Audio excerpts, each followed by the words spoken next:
Bir kedi gördüm sanki. Evet, bir kedi gördüm. Korktun mu? Örümcek.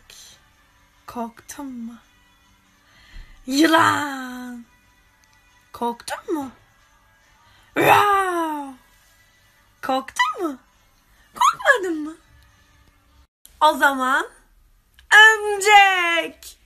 Korktun mu? Yılan. Korktun mu? Korktun mu? Korkmadın mı? Örümcek. Korktun mu? Yılan. Korktun mu? Korktun mu? Korkmadın mı?